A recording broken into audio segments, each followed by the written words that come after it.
A car door slams shut in the dark. A boy is screaming for someone to let him out.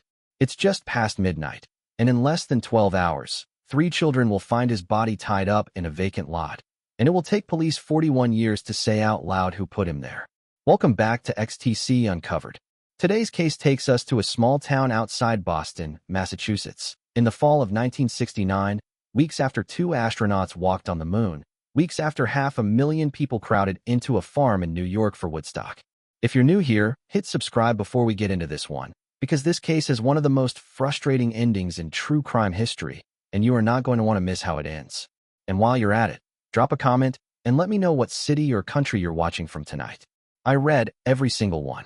Now, back to Tewksbury, Massachusetts. His name was John Joseph McCabe. Born March 13, 1954. 15 years old.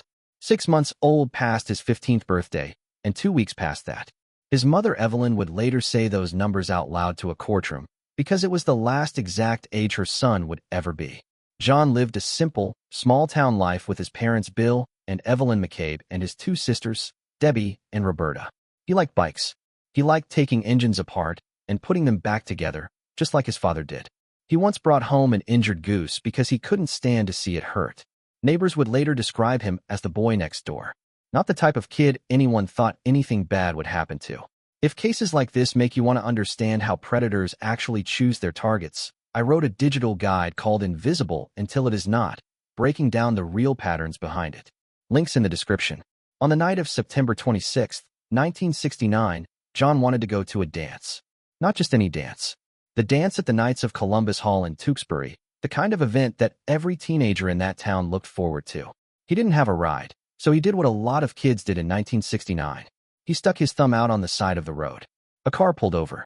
Behind the wheel was a 16-year-old named Mike Ferreira, with his girlfriend Nancy Williams in the passenger seat.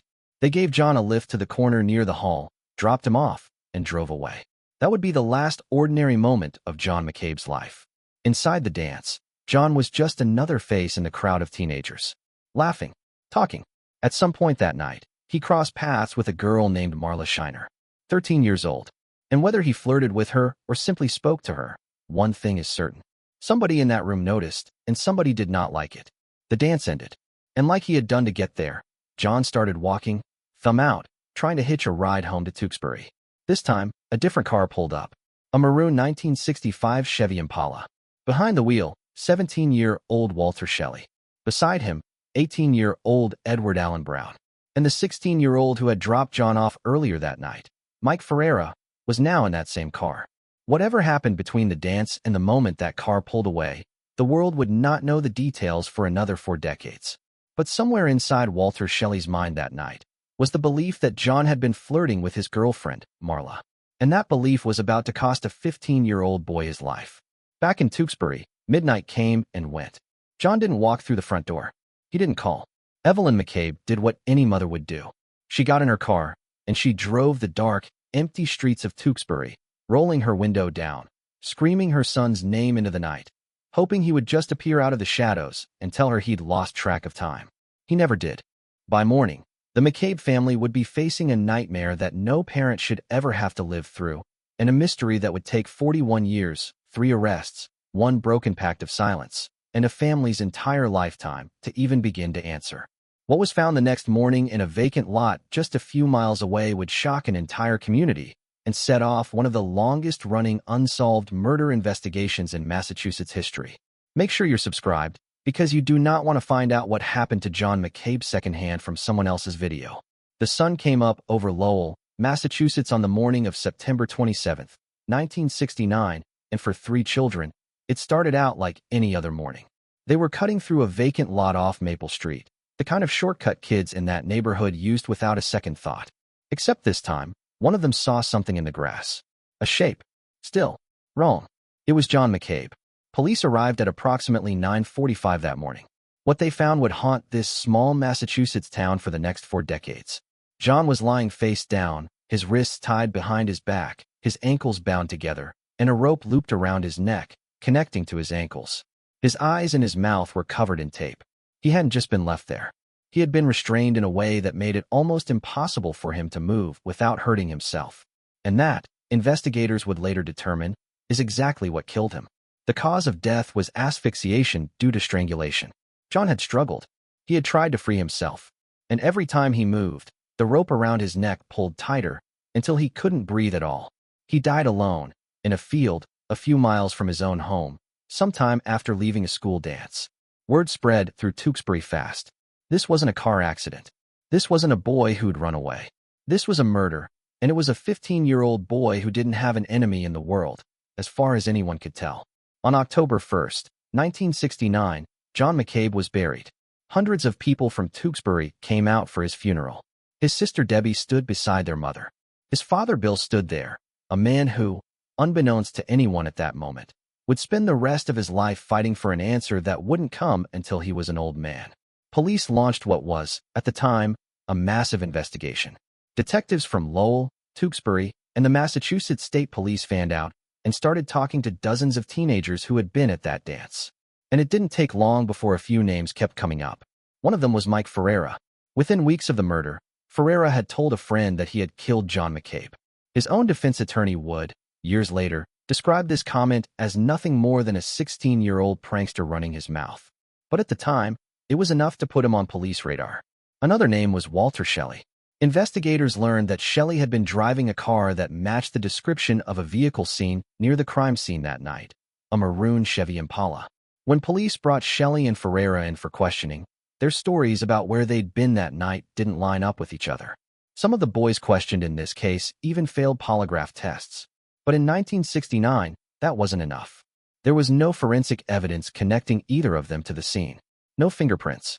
No physical proof. Just suspicion, inconsistency, and a community that was starting to wonder if they would ever get an answer. Weeks turned into months. Months turned into years. And the case went cold. But it didn't stay quiet forever. If cases like this make you want to understand how predators actually choose their targets, I wrote a digital guide called Invisible Until It Is Not, breaking down the real patterns behind it. Links in the description. In 1974, 5 years after John's murder, a name surfaced that gave investigators pause. A man named Richard Santos was arrested for a crime that felt disturbingly familiar. A young woman had been abducted along Route 38, her hands tied behind her back, her feet bound, her mouth covered in duct tape, her eyes taped shut. The similarities to what had happened to John McCabe were impossible to ignore. Police flagged him as a possible suspect. Around that same time, another name was raised. A 25-year-old local man named Robert Morley, who was known to struggle with mental illness, and who happened to know both Ferreira and Shelley. But neither Santos nor Morley was ever formally connected to John's murder. No motive. No opportunity that could be proven. No physical evidence. Both leads eventually went nowhere, and the case sat exactly where it had been. Unsolved. Through all of it, one man refused to let his son become a cold case statistic. Bill McCabe started keeping a notebook. Every detail of the investigation. Every phone call he made to police. Every promise he was given that they hadn't forgotten about John. For the next 3 decades, that notebook would be the only thing keeping this case alive. Nobody knew it yet, but the break in this case wouldn't come from a lab or a piece of evidence or a breakthrough in forensic science. It would come from a backyard cookout, a few too many drinks, and a confession that slipped out of the mouth of someone who had been keeping a secret for over 30 years. If this story has you on the edge of your seat, make sure you're subscribed, because what happens next is the moment that finally cracked this case wide open. 30 years. That's how long John McCabe's murder sat unsolved. 30 years of birthdays that never happened. 30 years of a mother who couldn't sleep through the night. 30 years of a father writing in a notebook that nobody but him seemed to care about anymore. And then, at a backyard cookout in Tewksbury in November of the year 2000, one drunken sentence changed everything. A man named Jack Ward, a childhood friend of John's, was at that cookout when he ran into someone from the old neighborhood. Mike Ferreira. They got to talking, had a few drinks, and somewhere in that conversation, Ferreira looked at Ward and said, "I know who killed John." Ward brushed it off at first, but Ferreira said it again. "I know who killed John." Ward finally asked him who. Ferreira answered with one word. "Walter." Ward asked if he meant Walter Shelley. Ferreira said yes. And when Ward asked what Walter's motive could have possibly been, Ferreira gave him a name. Marla. Ward sat on that information for a while, unsure of what to do with it, before he finally worked up the nerve to tell Bill McCabe exactly what he'd heard. Ferreira, for his part, would later deny ever saying it, insisting it was actually Ward who first suggested Shelley was responsible. Whatever the truth of that backyard conversation, it put a name back in front of police that they hadn't seriously pursued in years. But it would still take time. In October of 2003, detectives sat down with Ferreira again, and for the first time, he gave them something new. A third name. Someone who had been with him and Walter Shelley the night John McCabe disappeared. Edward Allen Brown. Brown was tracked down and questioned. He told police he'd never even heard of John McCabe. The case, once again, seemed to stall. Then, in January of 2007, a new district attorney named Jerry Leone was sworn into office in Middlesex County. Almost immediately, the Lowell Police Department came to him directly and asked him to take a fresh look at the McCabe file. Investigators went back through decades of paperwork, and one name kept jumping out at them from Ferreira's old statements. Edward Allen Brown. By 2011, a detective named Linda Coughlin was assigned to the case, and she zeroed in on Brown. After being confronted multiple times, and only after being caught in inconsistencies, Brown finally broke. He confessed. He told police that on the night of September 26, 1969, he, Ferreira, and Walter Shelley had been driving around Tewksbury drinking when they spotted John hitchhiking home from the dance. He said Ferreira pulled John into the backseat of the car. He said he and Ferreira beat him while Shelley drove, and that John begged to be let out. He said they took him to a vacant lot off Maple Street in Lowell, tied him up, taped his eyes and mouth shut, and left him there. Brown claimed that when they returned a short time later, John was already dead, and that Ferreira threatened to kill both him and Shelley if either of them ever spoke about what happened. But there was a problem with Brown as a witness. Before this case ever reached a courtroom, Brown was arrested in New Hampshire for threatening his own wife with a .38 caliber handgun. He pleaded no contest and received a suspended sentence. It was the kind of detail a defense attorney could use to make a jury question everything else he said. Still, on April 14, 2011, more than 41 years after John McCabe's murder, police arrested all three men. Brown took a deal, pleading guilty to manslaughter in exchange for no jail time, in return for his testimony against the other two. The first man to face a jury was Mike Ferreira. His trial began in January of 2013. 85-year-old Bill McCabe took the witness stand, finally getting his chance to speak about his son after 43 years of waiting. The defense called Marla Shiner to the stand, and she testified that she hadn't even been dating Walter Shelley at the time, and that John had never flirted with her at all, directly contradicting the motive at the center of the entire case. After deliberating for only 5 hours, the jury came back with a verdict. Not guilty. Mike Ferreira walked out of that courtroom a free man, while the McCabe family sat in stunned silence, watching decades of waiting end in nothing. Just days after that verdict, Bill McCabe passed away. He was buried beside the son he had spent nearly his entire life fighting for. But the story wasn't over. Because 2 months later, the exact same evidence and the exact same witness was about to walk into a courtroom one more time. Only this time, it wouldn't be Mike Ferreira sitting at the defendant's table. That trial, and what finally happened to Walter Shelley, is coming up next right here on XTC Uncovered. 2 months after a jury set Mike Ferreira free, the Middlesex District Attorney's Office made a decision that surprised no one who had followed this case closely. They were going back to court. Same evidence. Same witness. Same story of a 15-year-old boy tied up and left to die in a vacant lot in 1969. Only this time, the man sitting at the defendant's table was Walter Shelley. The trial began on September 3, 2013, in a Massachusetts courtroom that had already watched one acquittal in this case just months earlier.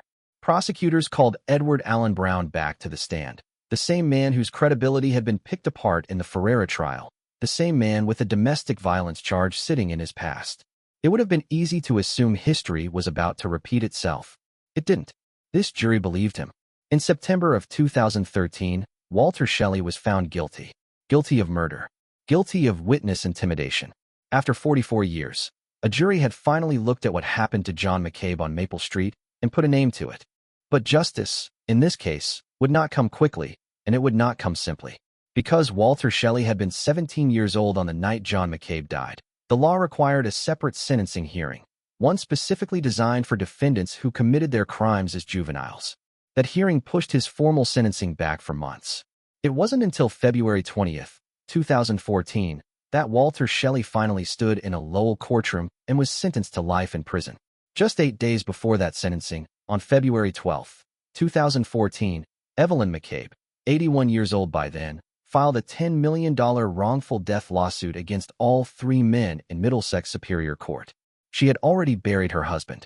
She had already watched one defendant walk free.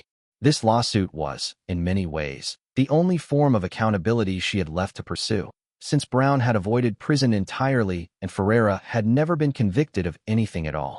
For a moment, it looked like the McCabe family finally had the ending they had spent over 4 decades fighting for. A life sentence. A guilty verdict. But this case had one more turn left in it. In 2016, citing a ruling from the Massachusetts Supreme Judicial Court, which held that juvenile offenders could not be sentenced to life without the possibility of parole, Walter Shelley's conviction was downgraded from first-degree murder to second-degree murder. That change meant something enormous. It meant that the man convicted of killing John McCabe would become eligible for parole after serving just 15 years.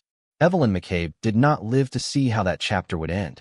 She passed away in August of 2016, never fully getting the closure she had spent her entire adult life chasing. Her daughters picked up where she left off, continuing the civil suit against the men who had taken their brother from them. There was one final piece of accountability still to come. On June 7, 2021, Mike Ferreira, the man a jury had found not guilty of murder, pleaded guilty to perjury for lying to a grand jury back in 2008. He was sentenced to 5 years of probation. No prison time. No further consequences. For a man who was there the night John McCabe died, tied up, taped, and left in a field, probation was the only price he would ever pay. Today, Walter Shelley remains incarcerated at North Central Correctional Institution in Gardner, Massachusetts. Because of the way his sentence was reduced, he will become eligible for parole in 2029, when he will be 79 years old. John McCabe's family has already made it clear that they intend to fight that release with everything they have. John Joseph McCabe would be 72 years old today if he had been allowed to grow up. Instead, he is frozen at 15 years old, 6 months, and 2 weeks, the exact age his mother once said out loud in a courtroom, because it was the only age her son would ever get to be. A boy went to a school dance in 1969 and never made it home. It took 41 years, 3 arrests, 1 confession, 1 acquittal, 1 conviction, and 1 reduced sentence to even begin to answer why. And in 2029, this case may not be finished yet. If this story affected you the way it affected us researching it, make sure you're subscribed, because cases like this one are exactly why this channel exists. Let us know in the comments what part of John McCabe's story stayed with you the longest, and we'll see you in the next one. If cases like this make you want to understand how predators actually choose their targets, I wrote a digital guide called Invisible Until It Is Not, breaking down the real patterns behind it. Links in the description.